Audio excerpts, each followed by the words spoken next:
and we appear to have, and we have sound. So it has been, yes, and yeah, and I've pushed all the correct buttons. Yes, and they're not looking at me in some scuzzy shirt.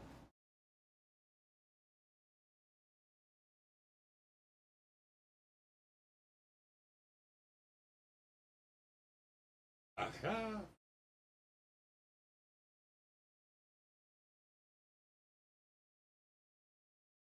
I set this gag up, but I don't think we're going to use it. The print's just too small. You can't read it.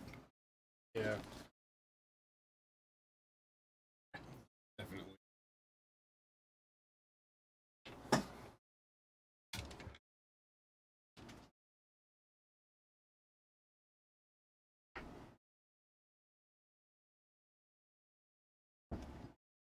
It was a nice Chianti.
Feds there. Good morning. How we doing this morning? I'm pretty darn good. I am pretty darn good. I think we're doing excellent. We launched our. Okay, I'm still working on rebuilding the logo for the Build Me a Coffee thing. So if somebody happens to go and support us at Build, what? Turn the fan.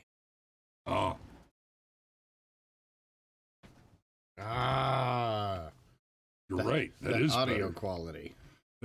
Better audio quality, but I'm hot. Anywho, Danny, First time for everything. Thanks for becoming our first supporter through Buy Me a Coffee. And if anybody wanted to go and support us at buymeacoffee.com/brushfiremind right now, they would see a cool banner pop up that said, "Hey, you've got a supporter." Just that's something on the show that you can control separate from us. Kind of like how when you use the emojis in there, those will flash across the screen sometimes too, and that's a lot of fun. But we need to get straight into it because we've got 3 segments to cover this morning. Oh, say hello to people though. Oh, we can say hello to people. Good morning. Habeas Corpses first in the chat. Sean Stryker. Happy Diverse and Unique People Day and an emoji of a taco. That's fantastic. It is time for morning tacos, isn't it? Good. What? Wait. Good morning to our merry band of miscreants, says Steve Rodemeyer. And then Patrick Brown Let's see more people. Good morning to Megan. Good morning to Dan Burks, who I just discovered is the same person as Pit Danny. That's good to know. Shut up. Kelly, you're like a toddler. Just stop fidgeting. Jamie Wilbanks. Excuse me, James Wilbanks. My bad. Pancho Ramirez. Dan Burks, Danielle Munoz, good morning, good morning, good morning. And Anarchy Television. I've seen your comments on our things, but I hadn't seen you in the chat, so it's good to see you here, sir. And yes, I just assumed your gender. Okay. It's a safe assumption. Let's see, and it's well, no, it's not as you've met him or done a stream with him. I have not, so it is definitely an assumption on my part. Okay. And I think that's everybody. So yeah, if we didn't say hey, yell at us, we'll say hey, and then if you'd buy us a coffee, we will drink it. We will drink it. And say thank you. Hey, so yeah, Danny bought us 5 coffees. So oh, I love Danny. This week brought to you by Dan Burks. oh, you said Danny. I thought no, not that Danny. Oh no, Pit Danny. I would not have gushed. Sorry. I would not have gushed over a male Danny the same way I just gushed. It's okay. With what I thought was a female Danny. But thanks, Dan. But it's you know. Habeas says he gets a 404 error on that. Yeah, that is. That is unacceptable. That's a little weird. Fix that for you. That's in fact that's more. Oh, I see what you did, Steve. It is /brushfire mind. No the. Oh, like this. There we go. There we go. Okay, so I read this book one time called 1984, and freedom was slavery and slavery was freedom.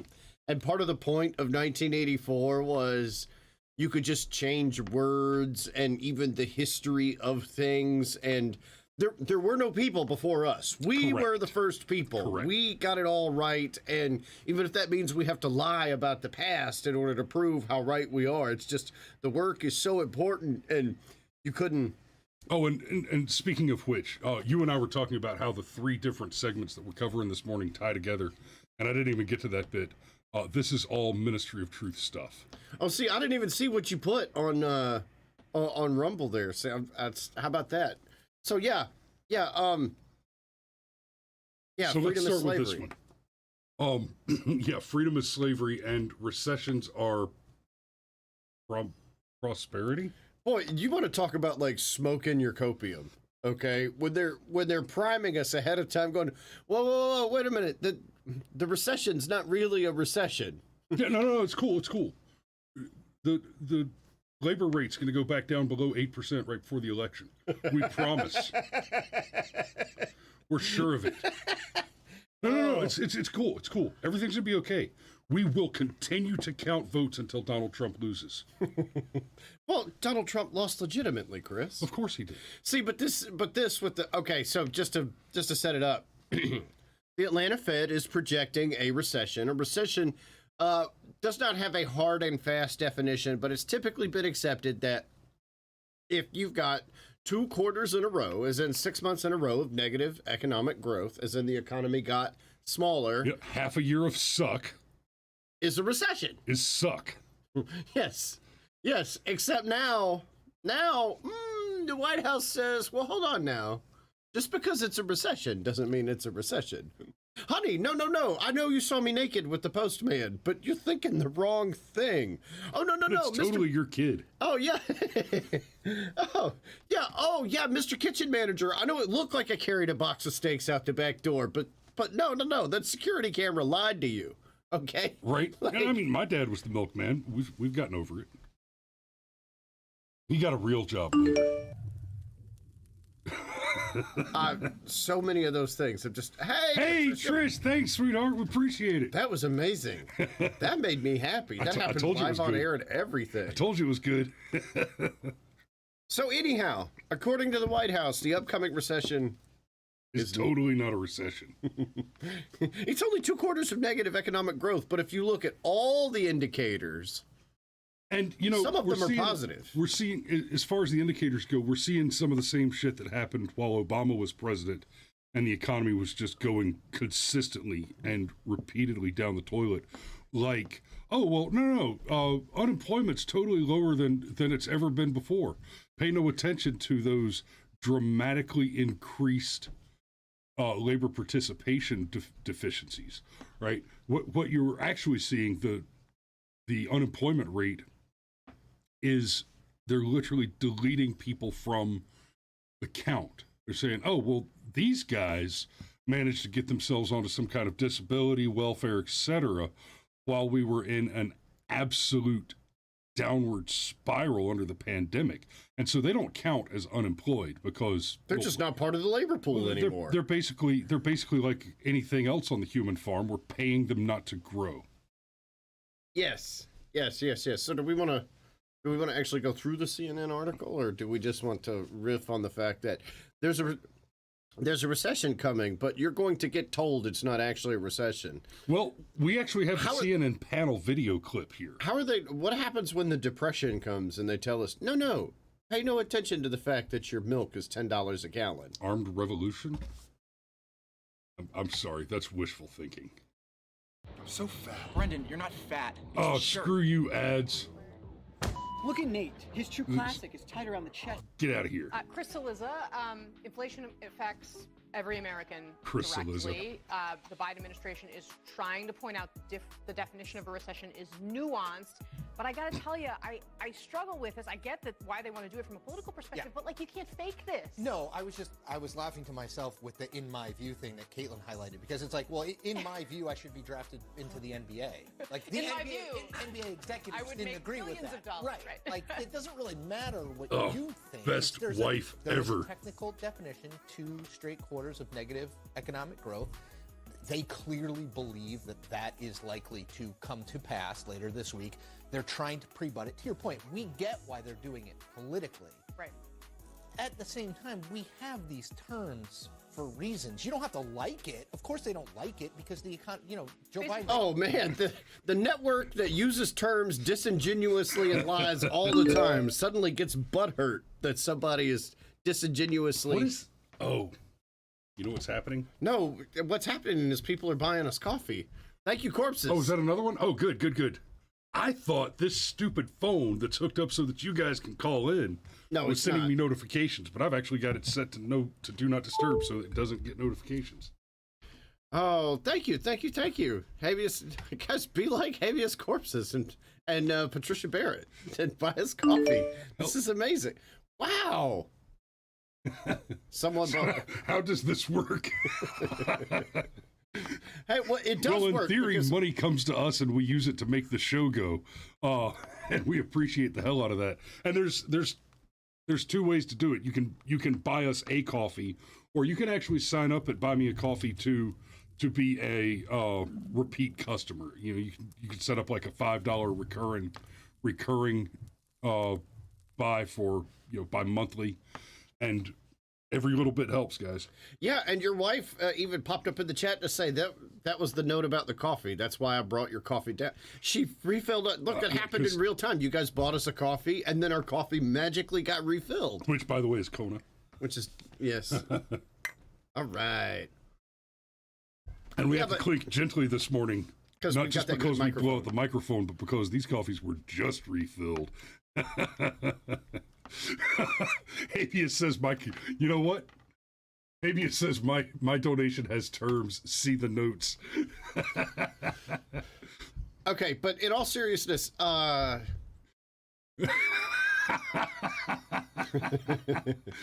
Habeas says that Cam needs a Kofefi enema. We could probably arrange that. In fact, I'll just go ahead and add that to our list of shorts to be shot at the thing. Right. That one goes at the bottom of the list. Okay, but seriously, let's just the irony. The network that you could argue did more for all of the bullshittiest bullshit. Like the original network to make fun of. Like we called it the Clinton News Network back in the 90s. Right. Now they're like, ooh, birds mean things, you stupid son of a bitch. Why would you do that to us? Yeah, the definition of is. Depends on what your definition of is. And I love the way Styx had a fantastic... thank you, Poncho. Thank you, Poncho. Awesome. That's amazing. You guys are the best. No, Styx Hexenhammer had a great take on this and be like, okay, this with the economy is going to be remembered in the same vein as Bill Clinton saying I smoked it but I didn't inhale. Yes, and that's actually that's a pretty solid take on that. So let's go ahead and move on. I think we to be quite frank, I think our track got broken on this story just a little bit by all of the brilliant support, and I appreciate the hell out of it. And it seems like a natural maneuver to go ahead and move on to the next story. So you wanted to talk about monkeypox. Why don't you take it away? Okay, well, part of the reason why I wanted to talk about monkeypox is now the government, the WHO has said, oh, this is totes an emergency, guys. We need to be like extra careful and all that. And now apparently our own internal, I'm blanking on the name of the agency, but our own internal... the CDC? Not the CDC, but whatever, it doesn't matter. And they also want to declare monkeypox an emergency. Hey guys, I'm not going to say why. I'm going to assume that y'all are intelligent enough to understand why this is. But if you don't want to get the monkeypox, don't do the gay orgy. You probably won't get the monkeypox if you don't do the gay orgy. Not going to say why. But I'm just going to say it's going to dramatically lower your odds. But let me say this, and no, I am going to develop that just a little bit, because the monkeypox hasn't just been associated with homosexual activity. It's been associated specifically with group activity. Yeah, it's almost like the month of June was a super spreader event. When I say associated with group activity, I'm talking about 90% of all cases. Well, yeah, and look, I wanted to be like super clear about this too. I wanted to make the point about, it's not a recession, but monkeypox is totally an emergency. Like I heard on the byline on the radio yesterday that, guys, totally be careful. This totally is going to start affecting people that are not gay and bisexual men. And I'm like, I remember when they said that about AIDS, and nope, turns out if you don't do the gay sex and you don't do the needle sharing, you're probably not going to get the AIDS. It's Correct. Just you. But unfortunately, with monkeypox, sometimes you don't have to do the gay sex to get the disease. You can be, and I love this term, gay adjacent. Yeah, so we've got the story from the Gateway Pundit. CDC reports first 2 cases of monkeypox in children, both adjacent to the gay community. Okay. I know we have to talk about it. I know we do. I know this is an important thing to talk about, but On a completely unrelated note, I don't want to talk about it. Tim Pool was thrown off of Twitter yesterday over a tweet about grooming. But it's completely not unrelated to two toddlers, right? We're talking about a toddler and an infant, one in California and one transiting through DC with guardians. Sure, that's a word. It's not a recession, so... And somehow... Or it is a recession, so we can call him a guardian. These 2 children... Or we could not call him a guardian. ...have the disease that apparently no one else has caught without a certain activity involved. And the CDC and the... It's not actually a disease, dude. It looks like a disease, and it sounds like a disease, but there are other leading indicators that say it's not a disease. I was just trying out the left's logic on that. Did it break your brain a little bit? Because my mouth is burning from speaking it. Like it's a miscomfort. Yeah, at least sophistry requires some degree of cleverness, but that level of dishonesty is just. But no. Child in danger of severe disease suffers mild inconvenience. I mean, did you ever think we'd live long enough to actually see Pay No Attention to the Man Behind the Curtain become a legit thing? Because, even as a little kid, I got to the end of the movie and I was like, yeah, but that's bullshit. There's no way that like people would just ignore a guy standing right there speaking into a megaphone. Oh, that was the joke. Okay. Yep. Man. Yep. But gay adjacent. Yeah, that's a very polite way to say. Honestly, that sounds like the name of a guy at a strip club called Swingin' Richards. Yeah. I'm trying to make jokes because it's just so fucking dark. Let's just go ahead and move on from that to something that's surprisingly maybe even darker. And there's and this one's on you. And like I said, yeah, this one's on me. This bizarre obsession that the Lowrys have with this topic is, are we not on enough watch lists already? Come for me. No, Please. especially not while you're talking about this.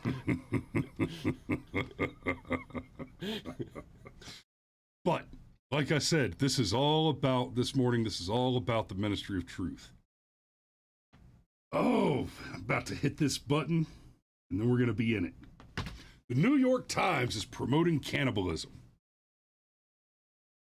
We've talked on this show a couple of times recently about cannibalism, and not because I have a particular fascination with it, but because it appears that the left does. He has a fascination with it. And so here's the thing. The New York Times just ran this article, Cannibalism Has a Time and a Place. Oh? I don't entirely disagree on the statement, but I suspect we disagree on what that time and place is, because the New York Times is not talking about, what the New York Times is doing here is not discussing psychological warfare. They're conducting it, right? And they're talking about in fact, according to the headline there, a spate of stomach-churning books, TV shows, and films suggest we've never looked so delicious to one another. And I'll admit this. I watched the show, The Santa Clarita Diet, and it was hilarious. But it was in that parody. She's a zombie. Yeah, and it... Yeah, no. Okay. So, as we're doing the prep for this... And Scrimshaw mentioned... No. Yeah. That was... Okay. Scrimshaw, you beat me to the punch. But that means you're very smart. Thank you. Thank you, Scrimshaw. So, yes, as Chris and I were doing the prep for the show, I said, you know what I think this is to me? Okay, I think this is, hey, guess what? You have cancer and you are going to die in 6 weeks. Oh, no. Oh, just kidding. I only need to chop off one of your hands and you're fine. Oh, okay. Well, hey, guess what? It's time for cannibalism, baby. Oh, no. Oh, no. Just kidding. But you will eat the bugs and live in the pod. We just want you to eat the bugs. We just want you to eat the bugs. Oh, well, I mean, I guess if it's I guess if it's eating grandma or the crickets. But remember, we just covered, what the hell is that? That's a get out of here. No, I don't need you. We just covered this recently, just a week or two ago. Swedish plant-based food brand Oomph created the unusual flesh-flavored burger, which won a Silver Brand Experience and Activation Lion at the Cannes Lion Festival of Creativity. Right, it says last week, but this was a couple weeks ago. And Jesus, New York Post, you are killing Stop me. it. So, yeah. Okay. Human meat, plant-based burger. Oh. I'm just going to ask the question a second time. What was their control group to know that this tasted like human meat? Oh, Ressa Aslan. Yeah, but he's one guy that literally had like one bite. That's Well, he's the closest well thing the played. New York Times has to access to a true expert. Look, right? that was well played. That was well played. But the question still remains. Yeah, it does. The question still remains. If you are dead certain that this plant-based burger tastes exactly like human meat, how did you come to that conclusion? It's kind of like asking the question, how did these two children get monkeypox? Like, there's an obvious answer. And the obvious answer to this question about the human-based burger may not be the name of a specific tribe of cannibals, but it's likely that it's a tribe of cannibals. They went and found cannibals and said, hey, what do you think? Leave the ketchup off. Right? Oh, that was racist as shit, wasn't it? So here's my concern. And this whole, okay, there's a vegan burger that tastes like long pork. And now let's talk about how we're normalizing it in our fiction and in our dramas. And let's just keep stepping in that direction. We even had Reza Aslan eat human brains for a documentary for CNN. Which is how you get the prion disease. Which is how you get the prions, yes. Which is not the one you want. It's like dementia squared, and it's awful. Dementia. It's homicidal dementia. I mean, like seriously, it causes your nervous system to break down before you die. It is not the one you want at all. And I think Cameron's right on this. It's the slow walk to normalize this, so that when you're offered the bugs as an alternative, it's just an easy choice. You can eat the people, or you can eat the bugs. Sean Stryker says Reza Aslan already had the prion disease. And then, but here's what I see. It's the same thing that happened through the 90s. We started with 3 Men and a Baby, and then we had Will and Grace, and we went from that to Rainbow Dildo Butt Monkey. We started with, here's a perfectly reasonable explanation for something that's abnormal, but here's a perfectly reasonable explanation where that abnormal thing is just a bizarre set of circumstances that perfectly justifies the abnormal situation. To, no, this is totally normal. This is totally cool. It's normal. It's not weird. Ooh. It's not weird at all. And then we get to Drag Queen Story Hour. Implementation of an actual modest proposal. I was going to say Drag Queen Story. But yeah, we went from, here's a reasonable explanation, 3 Men and a Baby, Will and Grace, this is normal, this is just what people do, to, if you don't bring your children to Drag Queen Story Hour, you're a dangerous bigot that belongs on a terrorist watch list. Yeah, it never asked the question, why do you need to bring your kids to Drag Queen Story Hour? Instead, ask the question, why do the drag queens need your children to come to Drag Queen Story Hour? I think a better question to ask is, why are we tolerating things like Drag Queen Story Hour being funded by government dollars? Why are we tolerating having our money stolen from us at gunpoint in order to subsidize the iniquity of obvious grooming perverts? I'll go back to... And Sean, yes it is. And look, I'll go back to what I said. I do think that this is how you normalize things. Like, it's a sales technique. It's something that you and I can spot. You ask for everything plus 20% in your opening bid. You know you're not going to get it. You know that in the back of your mind, it's like, okay, if I can get 75% of what I'm asking for, this is a good deal and I'm going to take it.